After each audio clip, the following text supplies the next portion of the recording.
Adapun alasan yang sudah saya ungkapkan tadi, para siswa adalah mereka rindu dengan keluarga. Dan pihak sekolah juga terus memberikan dorongan dan juga memberikan tenggat waktu agar para siswa ini bisa kembali ke sekolah. Nah, hingga saat ini dari 5 siswa yang kabur tadi, yang dikatakan kabur tadi, 2 diantaranya telah menyatakan akan kembali ke lingkungan sekolah. Dan mengenai hal ini, Menteri Sosial Saifullah Yusuf atau Gus Ipul juga membenarkan ada 5 siswa sekolah rakyat menengah atas 16 di Temanggung, Jawa Tengah yang kabur. Dirinya menyebut kelima siswa ini meninggalkan asrama sekolah karena tidak kerasan dan rindu untuk pulang ke rumah. Dan Mensos juga bilang pihaknya sudah melakukan komunikasi intensif dengan keluarga murid. Dan Mensos menyatakan 2 siswa dari 5 siswa yang kabur ini telah mengkonfirmasi untuk bisa kembali lagi bersekolah. Diketahui sekolah rakyat ini adalah sekolah yang menerapkan sistem asrama, sehingga siswa-siswa yang berada di dalamnya akan menginap di asrama dengan sistem yang sudah diberikan oleh pihak sekolah. Namun apa saja fasilitas penunjang sekolah rakyat yang bisa membuat mereka kerasan, sehingga kasus-kasus seperti di Temanggung ini, ada 5 siswa kabur dari sekolah rakyat karena tidak kerasan di sekolah katanya, ini tidak terjadi lagi di Indonesia. Kita ketahui sekolah rakyat ini juga merupakan program unggulan pemerintahan Prabowo Subianto dan Wakil Presiden Gibran Rakabuming. Dan dikatakan juga oleh Mensos jika 3 siswa lain di Temanggung tadi yang tidak ingin kembali, maka kuotanya akan diganti dengan siswa lain yang telah terdapat dalam data terpadu kesejahteraan sosial atau disebut siswa desil. Kami sebenarnya malam hari ini akan juga berbincang atau memperbincangkan hal ini dengan Menteri Sosial Saifullah Yusuf sambil menunggu sambungan komunikasi kami dengan Menteri Sosial, bahwa sebenarnya ada beberapa hal yang bisa dioptimalkan dari sekolah rakyat ini untuk membuat para siswa ini betah atau kerasan di sekolah. Mulai dari penanganan psikologis, bagaimana caranya menangani homesick atau rindu dengan rumah, rindu dengan keluarga, lalu juga ada evaluasi yang berkala untuk sistem asrama yang diterapkan yang sudah saya sebutkan tadi, karena para siswa akan diminta untuk menginap di asrama. Di sisi lain juga program adaptasi dan matrikulasi, mengingat adanya sesi matrikulasi untuk mengenalkan proses belajar mengajar. Kita juga perlu tahu apakah program ini akan diperkuat untuk membantu siswa yang bertransisi ke kehidupan asrama.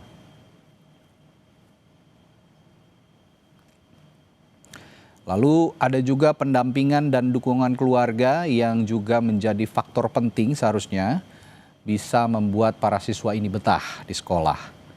Nah, kami juga nanti akan coba tanyakan bagaimana Kementerian Sosial melibatkan orang tua atau wali dalam mendukung adaptasi siswa, terutama setelah kasus siswa yang rindu ibunya atau rindu keluarganya ini kabur dari sekolah rakyat ini. Di samping itu, soal kesejahteraan psikologis siswa juga perlu diperhatikan, dan kami akan tanyakan juga nanti mengingat kasus kaburnya siswa sekolah rakyat ini menunjukkan adanya tantangan emosional juga yang harus ditanggulangi oleh pemerintah.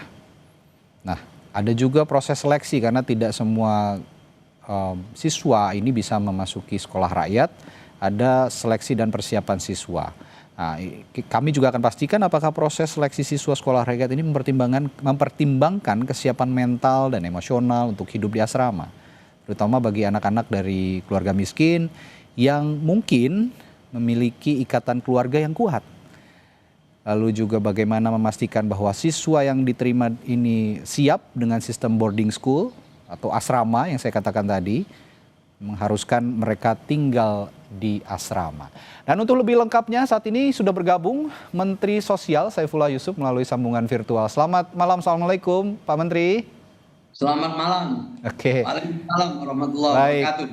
Pak Menteri sudah mendapatkan informasi ya soal ini, dan kata Pak Menteri tadi dibilang katanya nggak kerasan katanya. Apa alasan utama mereka sebenarnya selain nggak kerasan? Apakah ada alasan-alasan lain yang membuat mereka tidak betah di sekolah dan akhirnya memutuskan untuk kabur dari sekolah, Pak Menteri? Jadi saya ingin menyampaikan dulu ya, saya sekarang berada di Sekolah Rakyat Oke. 10 di Inten Suweno di Cibinong. Oke. Di Bogor ya, Pak Menteri ya? Malam ya di Bogor, Ya. alhamdulillah. Terus yang kedua, memang tadi sudah saya konfirmasi ke Temanggung, ada 5 siswa yang kembali ke rumah dan menyatakan tidak kerasan, artinya tidak terbiasa dengan kegiatan yang sudah dirancang sejak bangun tidur sampai katakanlah tidur kembali. Kita sudah komunikasi dengan orang tuanya, dalam hal ini tentu kepala sekolah dan kepala sentra yang ada di sana, untuk mengajak dialog dan meyakinkan mereka bahwa teman-temannya yang lain bisa mengikuti dengan baik. Tapi setelah dialog beberapa hari terakhir ini, yang 2 kembali sekolah, yang 3 anaknya yang tidak mau. Orang tuanya dari 3 siswa itu juga sudah datang katanya ke sekolah untuk menyampaikan bahwa anaknya yang tidak bersedia. Orang tuanya sih sungguh sangat mendukung. Katanya betul mereka ini homesick gitu, kangen sama keluarga gitu ya Pak Menteri ya? Ya salah satunya. Oke. Nah kalau gitu pertanyaan saya selanjutnya, langkah untuk mengatasi masalah homesick ini gimana dari Kementerian Sosial? Karena ya silakan Pak Menteri.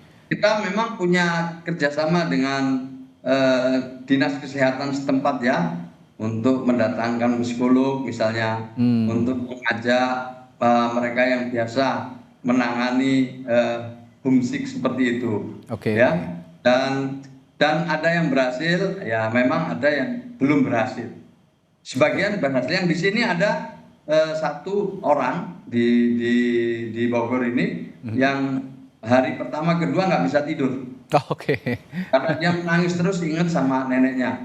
Tapi didatangkan psikolog, diajak dialog, kemudian ada kegiatan yang cukup melelahkan, malamnya mereka juga sudah bisa tidur dengan baik. Jadi ada yang kembali, tadi seperti di Temanggung itu kan ada yang kembali 2. Nah yang 3 ini masih kita coba seminggu lagi. Kalau memang seminggu lagi nanti misalnya masih belum bersedia, ya kuotanya dialihkan ya? Orang tuanya nanti kita ajak bicara lagi, dan insya Allah akan digantikan siswa lain yang sudah ngantri sebelumnya. Tapi begini Pak Menteri, kalau kita bicara soal seleksi dan persiapan siswa, apakah proses seleksi siswa sekolah rakyat ini juga mempersiapkan atau mempertimbangkan kesiapan mental dan emosional untuk hidup di asrama? Karena kan tidak semua anak familiar dengan kehidupan di asrama atau boarding school ini, terutama di kalangan masyarakat miskin misalnya.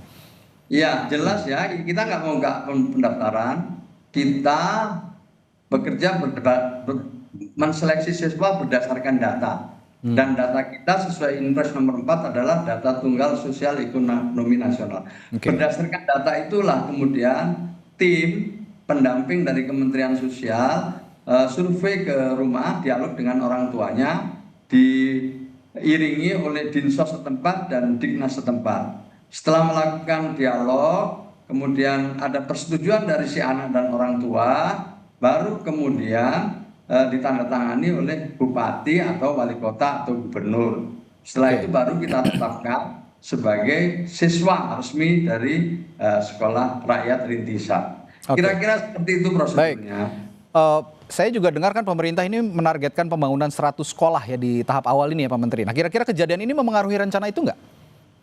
Oh sama sekali tidak, ini akan jalan terus. Dan ini kan semuanya nanti di bulan Juli ini ada 9.700 lebih siswa yang akan mengikuti Sekolah Rakyat Rintisan di tahun 2025-2026. Nanti di 2026 atas arahan Presiden, insya Allah sudah selesai bangunan permanen sekolah rakyat. Ya, di 100 titik itu, di mana akan menampung setidak-tidaknya 1.000 siswa dari jenjang SD, SMP, dan SMA.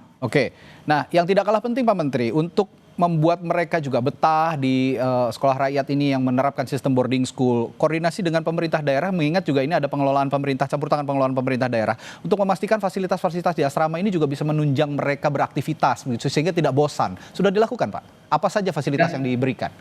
Ya jelas itu bagian dari kurikulum yang sudah ditetapkan sebelumnya ya.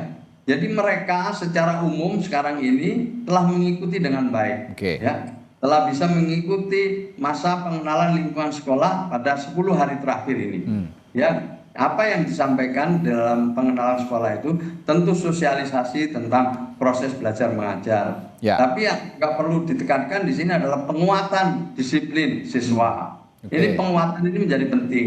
Kemudian yang kedua, dimotivasi untuk tetap bangga sama orang tuanya. Ya, yang ketiga mereka bisa disiplin, gitu loh. Oke. Bisa mengikuti semua jadwal yang sudah disusun, semua tata tertib yang telah dibuat, sehingga anak-anak kita itu dalam 1 hari penuh itu sudah bisa mengikuti jadwal-jadwal itu dengan baik. Oke.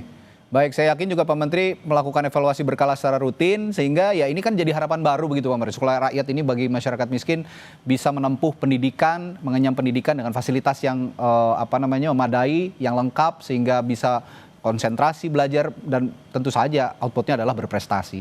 Baik, terima kasih Pak Menteri sudah menyediakan waktu di Sapa Indonesia Malam. Sampai jumpa kembali. Selamat malam. Assalamualaikum. Terima kasih. Waalaikumsalam warahmatullahi wabarakatuh.